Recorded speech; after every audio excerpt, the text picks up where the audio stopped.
He was checking trail conditions when he spotted the anomaly: camouflaged equipment caches, coordinated team movements, military-grade communications. Sam set down his ranger hat and pulled out his old tactical field manual. 30 minutes later, the peaceful park ranger was about to transform into a very different kind of wilderness specialist. From which city in the world are you watching this story today? If stories like this move you, consider subscribing to Unseen Legends for more tales of quiet heroes walking among us. Saturday morning, 6:45 a.m. The sun was beginning to filter through the towering pines of Glacier National Park as Sam Martinez began his morning patrol. At 64 years old, he moved through the wilderness with the quiet confidence of someone who had spent decades reading terrain and weather. In his Park Service uniform, weathered boots, and gentle manner with visitors, he embodied the quintessential American park ranger.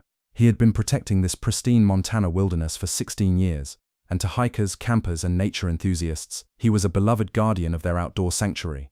Nobody knew Sam's past. To them, he was simply Ranger Sam, the knowledgeable guide who knew every trail, could predict weather changes hours in advance, and always had time to help lost hikers or injured wildlife. No one knew that between 1978 and 2008, he had served as a U.S. Army Ranger, conducting special operations missions in some of the world's most dangerous and remote locations. This morning's patrol started routinely, but by 8 a.m., Sam had observed details that triggered every tactical alarm from his military training. Near the remote Avalanche Lake Trail, Sam discovered equipment caches that were anything but civilian hiking gear. Camouflage tactical equipment, military-grade communications devices, and supplies configured for extended operations in hostile environments. The positioning was strategic, near water sources, with clear sight lines and multiple escape routes. Sam's ranger training automatically catalogued the tactical signatures. This wasn't recreational camping or even survival training. The equipment placement, camouflage techniques, and terrain selection indicated professional military preparation for an operation requiring stealth, firepower, and rapid movement. Most concerning were the coordinated team movements he observed through his binoculars. 6 individuals moving in tactical formation, maintaining communication discipline, and conducting what appeared to be reconnaissance of park infrastructure. Their movement patterns, interval spacing, and terrain utilization were textbook special operations methodology. Sam recognized the operational signature from dozens of missions he'd led in Afghanistan and Iraq, pre-assault reconnaissance, and staging operations. The teams were systematically mapping park facilities, ranger stations, communication towers, and visitor centers. They documented security procedures, staff schedules, and emergency response protocols, classic target analysis for a planned assault. Sam faced a crisis that challenged everything about his peaceful retirement. For 16 years, he had successfully transitioned from military operations to civilian conservation, protecting nature rather than conducting warfare. But his park was being used to stage what appeared to be a domestic terrorist operation, and his unique expertise made him possibly the only person capable of recognizing and countering the threat. At 10 a.m., Sam made a decision that would end his quiet ranger career. He called the FBI's Montana field office. "FBI, how may I help you? I need to report suspected domestic terrorism preparation. I have evidence of tactical operations staging in Glacier National Park. Sir, what's your background for making this assessment?" Sam hesitated. Revealing his military background meant exposing the civilian identity he'd carefully constructed. Former U.S. Army Ranger, 30 years special operations experience. There was a pause. "Sir, please hold while I transfer you to our domestic terrorism task force." Agent Lisa Rodriguez came on the line. "Ranger Martinez, this is Agent Rodriguez. Can you detail your observations?" Sam opened his tactical assessment file. 6-man team conducting pre-assault reconnaissance of park facilities, military-grade equipment caches, tactical movement patterns, systematic target analysis of infrastructure and security procedures. How certain are you of this assessment? "Sir, your military file shows extraordinary service. Operation Enduring Freedom, Operation Iraqi Freedom, classified special operations, remarkable record. That was my job. Protecting Americans is still my mission." "Ranger Martinez, we've been tracking increased domestic terrorism activity in the Northwest.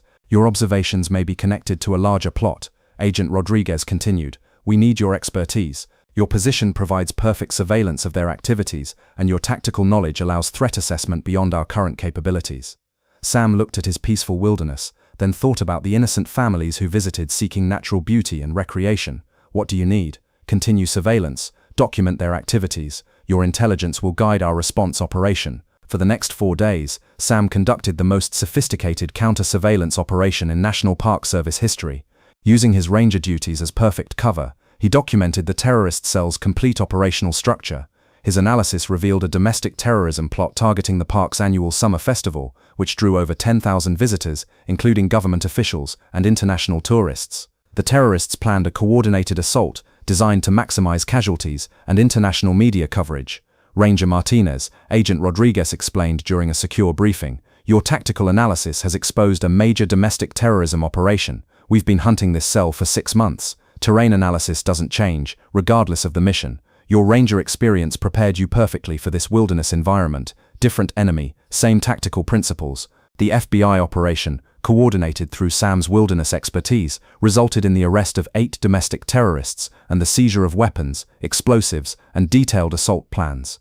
Sam's tactical intelligence prevented what could have been the deadliest domestic terrorism attack in National Park Service history. "Sir," Agent Rodriguez said after the arrests, "you've prevented a massacre. The intelligence indicates they planned to kill hundreds of innocent visitors. I protected my park and the people who trust it to be safe. You did much more. Would you consider joining our tactical team? Your wilderness and military expertise is invaluable." Sam considered the offer while looking at the pristine mountain wilderness he'd spent 16 years protecting. "Part-time consulting perhaps, but I won't leave my ranger duties. Why not pursue a larger counter-terrorism role? Because this is where I belong now. I spent 30 years conducting military operations around the world. Here I can protect people by preserving the natural sanctuary they come to find peace." When news of the terrorist plot broke, park visitors were amazed to learn their gentle ranger had been the key intelligence source preventing a major attack. Family visitor Maria Thompson approached him. "Ranger Sam, we had no idea about your military background. I was special operations, Mrs. Thompson, but now I'm just a park ranger who loves this wilderness.